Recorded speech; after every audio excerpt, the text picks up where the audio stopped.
नमस्कार मित्रांनो, महाराष्ट्रात मान्सूनने वेळेआधीच पाऊस ठेवले आहेत आणि हवामान खात्याने दिलेल्या ताज्या अंदाजानुसार राज्यभरात पावसाचा जोर वाढणार आहे. या व्हिडिओमध्ये आपण पाहणार आहोत की 13 जून ते 17 जून 2025 दरम्यान राज्यातील हवामानातील बदल, विविध जिल्ह्यांसाठी जारी केलेले अलर्ट्स आणि या बदलांचा आपल्या सर्वांच्या दैनंदिन जीवनावर काय परिणाम होणार आहे. तर पुढे जाण्यापूर्वी छोटीशी विनंती करतो, आपल्या चॅनलवर तुम्ही नवीन असाल तर चॅनलला सबस्क्राईब करा. भारतीय हवामान विभागाने 13 जून रोजी रत्नागिरी जिल्ह्यासाठी रेड अलर्ट जारी केला, ज्याचा अलर्ट अत्यंत जोरदार पावसाची शक्यता आहे. आणि 14 जून रोजी रायगड आणि रत्नागिरीसाठीही रेड अलर्ट आहे.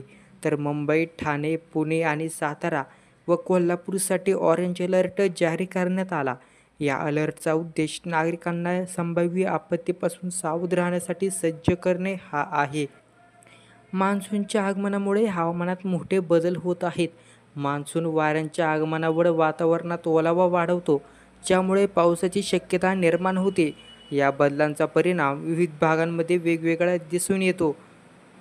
आता पाहूया 13 ते 17 जून दरम्यान विविध जिल्ह्यातील हवामान स्थिती. रत्नागिरीमध्ये 13 जून रोजी रेड अलर्ट जारी करण्यात आला, ज्यामुळे अत्यंत जोरदार पावसाची शक्यता वर्तवण्यात येत आहे. रायगडमध्ये पाहिलं तर 14 जून रोजी रेड अलर्ट असून अतिमुसळधार पावसाची शक्यता आहे.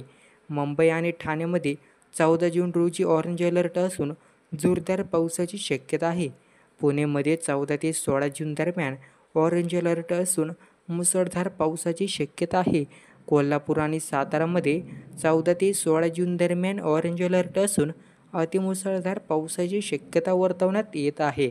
आणि विदर्भ व मराठवाड्यात पाहिलं तर या भागामध्ये विजांच्या कडकडाटासह पावसाची शक्यता आहे. या हवामान बदलामुळे विविध परिणाम होऊ शकतात. पूर परिस्थिती, नद्या भरून वाहण्याची शक्यता आहे, ज्यामुळे पूर परिस्थिती निर्माण होऊ शकते. तसेच वाहतूक कोंडी देखील जोरदार पावसामुळे वाहतूक कोंडी होऊ शकते. शेतकऱ्यांना पिकांचे नुकसान होऊ शकते. विशेषतः बागायती पिकांमध्ये पिकांचे संरक्षण करण्यासाठी आवश्यक ती खबरदारी घ्या.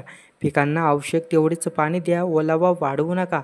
विजांच्या तडक्यापासून बचाव करण्यासाठी घरातच राहा. इलेक्ट्रॉनिक उपकरणांचा वापर टाळा. विशेषतः विजांच्या कडकडाटाच्या वेळी प्रशासनाच्या सूचनांचे पालन करा आणि आपत्कालीन परिस्थितीत प्रशासनाला मदत करा. आजच्या व्हिडिओमध्ये आपण पाहिले की महाराष्ट्रात हवामानातील मोठे बदल होत आहेत, ज्यामुळे विविध जिल्ह्यांमध्ये पावसाचा जोर वाढणार आहे. या बदलांचा आपल्या दैनंदिन जीवनावर होणारा परिणाम आणि प्रशासनाच्या तयारीबद्दल माहिती घेतली. या परिस्थितीत नागरिकांनी प्रशासनाच्या सूचनांचे पालन करणे अत्यंत आवश्यक आहे. तसेच शेतकऱ्यांनी पिकांचे संरक्षण करण्यासाठी आवश्यक ती खबरदारी घ्यावी. या व्हिडिओला लाईक करा, शेअर करा आणि आपल्या मित्रांना या महत्त्वाच्या माहितीबद्दल जागरूक करा. आपले प्रश्न, सूचना कमेंट्समध्ये नक्की लिहा. आम्ही त्यांना उत्तर देऊ. धन्यवाद.